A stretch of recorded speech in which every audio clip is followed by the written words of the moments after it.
बहू मोबाइल पर फ्रेंड से बात कर रही होती है। अचानक सासू माँ की चप्पल की आवाज़ आती है। बहू, अरे यार रख, सास आ गई, अभी जिंदा रहना है मुझे। कटु सास से परछाई दिखती है। सास का डर। डर क्या बात है बहू, ऐसा कि सोई नहीं? मोबाइल भी नींद साइलेंट हो नहीं आई गया। क्या रात में? नाना माँ जी, मैं सोई थी, बस नहाकर मैंने पूजा कर दी। आपके लिए नाश्ता बना दूं? सास जो बस 2 मिनट पहले सोकर उठी थी। अरे नहीं नहीं, अभी इतनी जल्दी खाना? मैं जरा वॉशरूम जा रही हूँ। सास वॉशरूम से बाहर आती है कि बहू हाथ में चाय लेकर खड़ी होती है। माँ जी चाय। हाँ, जरा मुंह तो पोंछ लूं। माँ जी ये लीजिए, मैं पोंछ देती हूँ। बहू जल्दी से अपने पल्लू से सास का मुंह पोंछ देती है। अरे बहू देख, इतना करने की कोई जरूरत नहीं है, मुझे आदत नहीं है इन सब चीजों की। तभी वहाँ बेटा आ जाता है। अरे रागिनी, क्या चल रहा है सास बहू के बीच? माँ, डरा कर रखना अभी से, नहीं तो हाथ से निकल जाएगी। बेटा तो बेचारा मजाक कर रहा था, लेकिन रागिनी को बात दिल पर लग गई। नहीं नहीं, मैं कहीं नहीं निकलूंगी, जाऊंगी भी तो सासू माँ से पूछकर। वैसे आज ना माँ का जन्मदिन है, पर मैंने उन्हें विश तक नहीं किया। माँ जी आप बोलिए तो मैं विश नहीं तो कोई बात नहीं, मैं नहीं करती विश भी माँ को। अरे नहीं नहीं रागिनी, माँ है तेरी, कर दे विश। ठीक है, मैं ना विश करके आती हूँ, तब तक आप चाय पी लीजिए। सास चाय पीते पीते बेटे से कहती है, ये बहुएं ऐसी तो नहीं होती है।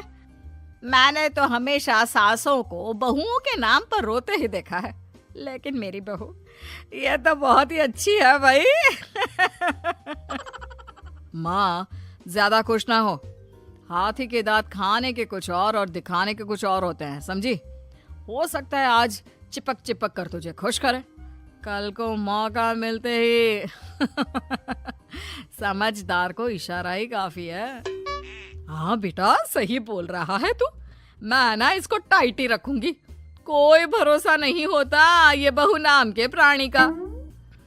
बहू माँ को विश करके खुशी खुशी आती है, सोचती है कि सास के पास बैठूं। वो जैसे ही पास रखी चेयर पर बैठने जाती है कि सास जोर से चिल्लाती है, नीचे नीचे। क्या माँ जी? जमीन में बैठो, हमारे यहाँ सास की बराबरी में नहीं बैठा जाता। जमीन पर बिछा लो कुछ भी। बहू क्या करती, कभी सास को उस पर प्यार भी आता तो वो बेटी की बात को याद कर लेती, और उधर बहू को थोड़ा भी करने का मन करता तो पति की बात याद आती। काश मेरी शादी ही ना हुई होती।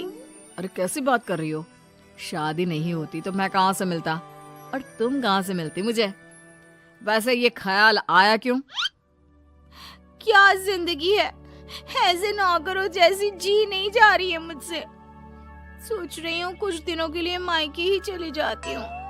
हाँ जाओ, लेकिन माँ से पूछ कर जाना, ठीक है? ना मैं उनसे नहीं पूछूंगी, मना कर दिया तो। वैसे भी मैं अब कुछ दिन आराम करना चाहती हूँ। तभी सास वहां से निकल रही थी, जो अपने बेटे और बहू की बात सुन लेती है। देख रागिनी, माँ को तो तू जानती ही है, कैसी जल्लाद सी है। अरे नई नवेली बहू के साथ ऐसे करते हैं क्या जो वो तेरे साथ करती है? मैंने तो कितनी बार समझाने की कोशिश की कि मेरी बीवी को बख्श दो, लेकिन नहीं। माँ को हैरानी होती है कि आखिर ये उसी की औलाद है जो ऐसी राजनीति सास बहू के बीच खेल रहा है। सास वहां से चली जाती है। रागिनी नहीं मानती तो रागिनी का पति सीधा माँ के पास जाता है और उसे सारी बात बता देता है। देख माँ, ठीक है ना, वो जाना चाहती है तो जाने दे, लेकिन बोल देना कि 2 दिन में वापस आ जाए। अरे बेटा 2 दिन क्यों, जब से शादी हुई है घर में लगी रही है, बच्ची ही तो है, जाने दो जब तक मन है। अरे कैसी बात कर रही है माँ, घर की बहू को ज्यादा छूट दोगी तो हाथ से निकल जाएगी। हाँ, सास मन में सोचती है, वाह बेटा मुझसे ही चालाकी, तेरी माँ हूं मैं, अब देख कैसे मजा चखाती हूँ। नहीं नहीं बेटा, इस बार मैं तेरी कोई बात नहीं सुनूंगी। वैसे भी तेरे बोलने पर अब तक बहू के साथ बहुत कुछ गलत कर दिया है मैंने। बहू भी सास और पति की बात सुन रही होती है। मेरे कहने पर? वाह माँ वाह, मैंने तो तेरे भले के लिए कहा था। और माँ वो नहीं रहेगी तो घर का काम तुझे करना पड़ेगा। सास है तू, भूल गई क्या? मुझे ये नहीं पता कि मैं सास हूँ या नहीं, पर तेरी माँ जरूर हूँ। याद है मुझे बहू मेरा कितना ख्याल रखा करती थी, लेकिन तेरे भड़काने पर मैंने मासूम बच्ची के साथ क्या क्या किया। और रहा सवाल काम का, तो कौन सा तेरे बचपन से वो पाल रही है तुझे? मैं ही तो खाना बनाती थी ना। तू ना घर की ज्यादा चिंता मत कर बेटा। बहू सास के पास आती है और मायके जाने के लिए पूछती है। हाँ हाँ जा बहू, और जितनी मर्जी उतना रह ले। मन भर जाए तो अपने घर वापस आ जाना, ठीक है? पास खड़े पति को न जाने क्या सोचता है। हाँ हाँ माँ आ जाएगी। तू तो ऐसे बोल रही है जैसे वो कभी आएगी ही नहीं। वैसे तेरे तो अब मजे है। क्यों क्यों ऐसा क्या बहू मेरा चैन छीन रही थी? वैसे तुझे हो क्या गया है बेटा? तेरी बात तो मेरी समझ में ही नहीं आ रही। अरे जाना है तो तू भी चला जा बहू के साथ। नहीं नहीं, मैं अकेले ही जाऊंगी। मुझे नहीं चाहिए ये, बिल्कुल नहीं। मैं जा रही हूँ। देखा माँ कैसे बोल रही है ये। अरे जाने दे बेटा, कोई बात नहीं। अकेले जाने का मन है तो जाने दे, जा बेटी। वैसे भी इसके बोलने पर मैंने बड़े गलत व्यवहार किए तेरे साथ। मैं ना ऐसी सास नहीं हूँ। तू जा। मैं तो सोच रही थी कि तुझे भी आराम की जरूरत है, और इस घर में तो तू कभी चैन से रह ही नहीं पाएगी। हाँ माँ जी, आज तक तो सास बहू की पॉलिटिक्स सुनी थी, लेकिन ये बेटे और पति की राजनीति समझ में नहीं आ रही।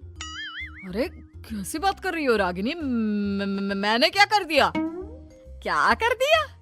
वो तो छोड़ ही दे बेटा, क्योंकि हम दोनों समझ गए हैं। लेकिन सवाल ये है कि क्यों किया?